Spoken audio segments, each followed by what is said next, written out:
Una mirada colectiva para seguir construyendo el futuro. Multiplicar es la tarea. Un programa producido por la CTA San Miguel, José Cepaz, Malvinas Argentinas y el SUTEBA General Sarmiento. Por la UNI.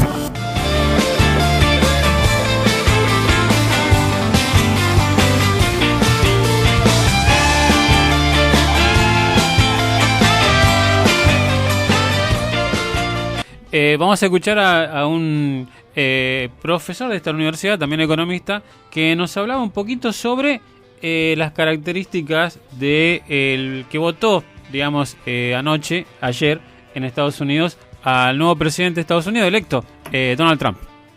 Muchos votantes no mostraron claramente sus inclinaciones y eso llevó también a que las encuestas tuvieran un sesgo pro Hillary. Pero el malestar ya estaba, ¿no? Era claro. La propia Hillary, en una entrevista donde se le preguntó sobre las características de la empresaria, los votantes que iban a apoyar a Trump, ella dijo, bueno, hay mucha gente que se siente excluida, y usó la palabra explícitamente excluida del sistema, y que siente que el sistema se ha olvidado de ella. Bueno, evidentemente son unos cuantos, y bueno, encontraron en Trump una forma de expresión. Yo creo que sería incorrecto pensar que toda esa gente que votó a Trump es necesariamente derechista o racista, hay un malestar difuso y diverso que se expresó en este caso en el voto a Trump y que no se reflejaba en Hillary, que era como la candidata de que las cosas siguieran más o menos igual, ¿no? Y entonces, a pesar de que tenía poderosísimos apoyos, también de sectores progresistas, hubo un voto mucho más básico, que es lo que se expresa en Trump. Bueno, sí, hoy decíamos en medio en chiste o no, que votaron por Cambiemos, ¿no? Los norteamericanos un poco. Pero así es, según Aronsky, en el perfil de los votantes. A mí lo que me parece en un punto es, yo entiendo que no son todos reaccionarios los votantes, ni mucho menos de Donald Trump. Pero sí me preocupa lo que habilita esta ideología, ¿no?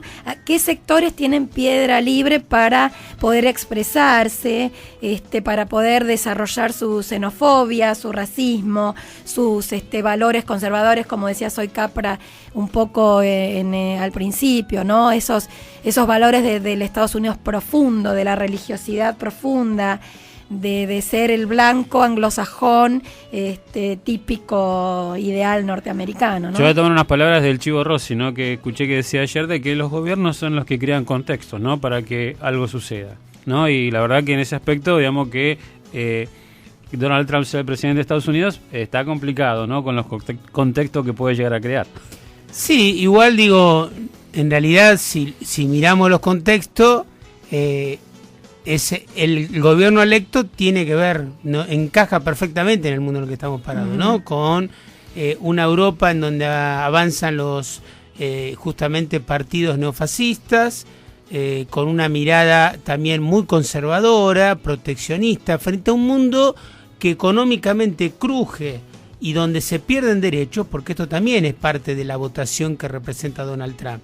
Representa también al trabajador medio acomodado que perdió parte de la conquista, que en estos últimos años el crecimiento económico, que por ahí pudo toda la recuperación económica que tuvo Estados Unidos, no le afectó directamente a él, no la recibió, perdió su trabajo que tenía originalmente, hoy está en un trabajo de menor calidad, de menores ingresos, con menos derechos con respecto a eso, y obviamente frente a ese contexto termina votando justamente por quien le dice que va a cerrar las fronteras, quien le dice que va a expulsar todo aquello que viene a robarle su trabajo, que le dice que quiere recuperarse, digamos, lo que tiene que ver con el poder económico de Estados Unidos y él ser parte de eso. Había una estadística también con respecto a a esto de los Estados Unidos, en donde realmente muestra también de alguna manera el tema de cómo este Estados Unidos dividido en dos partes muy profundas, ¿no? Cómo esa sociedad del rifle que convive con una expresión mucho más cultural, como la que se podría encerrar en lo que tiene que ver con ciudades como Nueva York o Boston, no se refleja con ese interior profundo de los Estados Unidos, ¿no?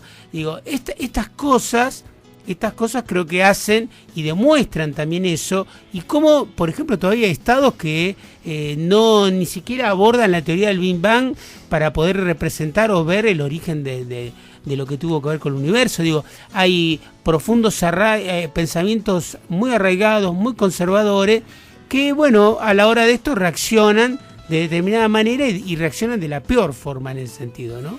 Pero también es cierto, discúlpenme, que tampoco los demócratas, como soslayabas un poco, Capra, daban soluciones a esos sectores. Totalmente. ¿No? Entonces, totalmente. bueno, también hay que entenderlo por ese lado. Economías, las citadinas atadas a la globalización, a las comunicaciones, bueno, que poco dejaban para los trabajadores de a pie, ¿no? Como podemos decir. En el próximo audio vamos a escuchar también a Ricardo Aronsky hablar un poco sobre lo que él cree que podría llegar a ser, digamos, el gobierno de Donald Trump. La verdad que en términos parlamentarios, que es muy importante en Estados Unidos, no tiene, digamos, libertad absoluta de movimiento para nada, más en relaciones exteriores, ahí sí tiene con más prerrogativas presidenciales.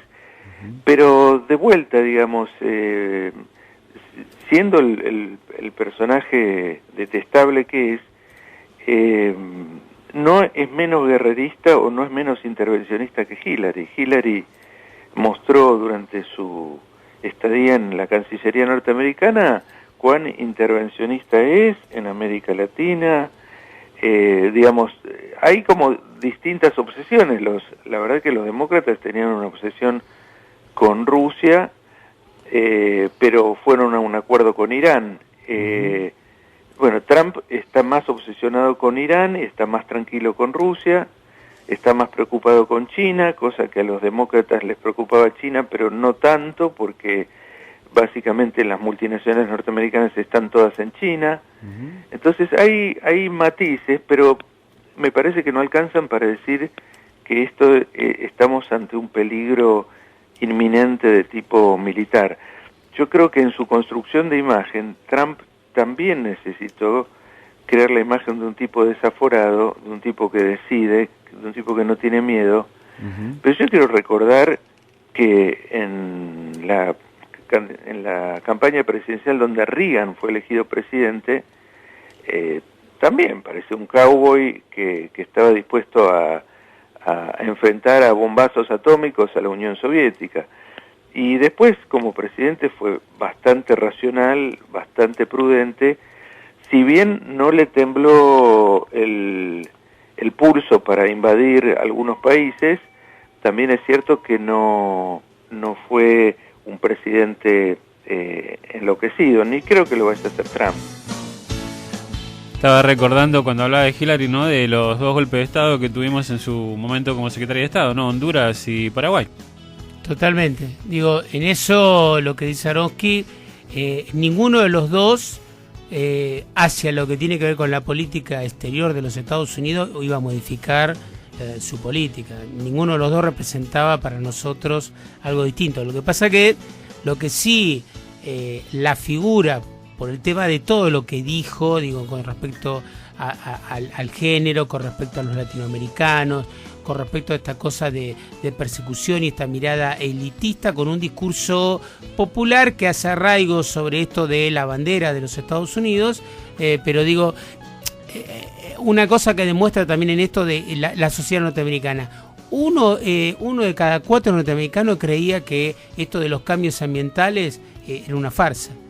Digo, algo que cuando perdió las elecciones en manos de Bush, otro que tiene un pensamiento muy alineado con esto, Al Gore, que hablaba tanto de los cambios ambientales, justamente habla de esto, ¿no? De esta sociedad que descree determinadas cosas, que no le importa determinadas cosas, que se cree en la cima del mundo, pero que internamente ve que le padece y le pasan determinadas situaciones económicas. Yo no quisiera dejar de mencionar algunas cosas respecto también de que de alguna manera, con todo hoy se habla mucho del partido judicial, del partido mediático, ¿no? ¿Quién podría pensar que no tienen poder los medios en Estados Unidos, ¿no? El poder que tienen. Digo, tenían todos los medios a favor Hillary Clinton y no le jugaron a favor. Digo, no le terminaron balanceando la elección, ¿no? Y digo esto también porque, por ejemplo, hubo un resultado de la elección hace muy poco también en Colombia, se hacía mención a esto, se perdió un referéndum en donde se jugaba el tema de la paz en Colombia, un acuerdo por la paz. Y también por el tema del Brexit en el propio Gran Bretaña, ¿no? En el tema donde la mayoría de Gran Bretaña, la gente votó no pertenecer al mercado común europeo y quedarse con lo propio, ¿no? Como las situaciones económicas, todo esto también hacen que por más que haya intereses que sean muy progresistas y de avanzada, como puede ser lo del referéndum que se perdió en Colombia, con un acuerdo que encerraba y trabajó muchísimo países de Latinoamérica, se pueden perder en función de que hay un planteo conservador y por un mundo que está atravesado por otras cuestiones que hacen que la gente vote algo totalmente distinto. Sí, ¿no? Y un poco cerrar la economía, un poco me parece que por ahí esto pretende hacer Trump, y lo que yo creo en realidad es que por supuesto va a estar acotado por los poderes reales de Estados Unidos, como cualquier presidente de Estados Unidos. Entonces es como decía Aronskin claramente, ¿no? Una cosa es Trump en campaña y otra cosa es ejerciendo el gobierno, que no el poder total por lo menos. Y que también va a tener que negociar porque si bien va a ser republicano la mayoría de los parlamentarios, él no viene de la raíz republicana, porque también acá hay una cuestión que tiene que ver con el triunfo, me parece, de la no política, ¿no?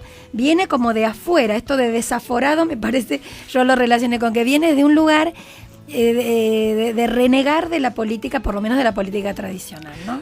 Yo recién hablé del chivo, pero voy a hablar de otro rosarino, ¿no? Que decía que es el imperio. No, es decir, no importa, digamos, el presidente que tenga el imperio, siempre va a ser el imperio y no va a haber, digamos, algunas diferencias con respecto a lo que pueda suceder, digamos, en América Latina, sea quien sea el presidente. Y ese rosarino es el Che, ¿no? Sí, igual algunos cambios hubo, porque yo recuerdo al presidente de los 78 de Estados Unidos, que tenía una mirada de derechos humanos interesante, que era diferente, Carter. Pero no lo dejaron mucho. Claro, es cierto. Pero bueno, digo, puede haber algunos cambios. Veremos.